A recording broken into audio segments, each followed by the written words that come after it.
দাম, কেউ কথা বললে নাই কোন দাম। হাদি ভাই প্রশ্ন তুলেছিল, তাকে কেন হত্যা করা হলো?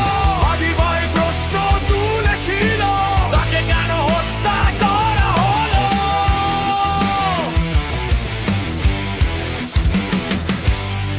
দেশের ঋণের বোঝা 120 বিলিয়ন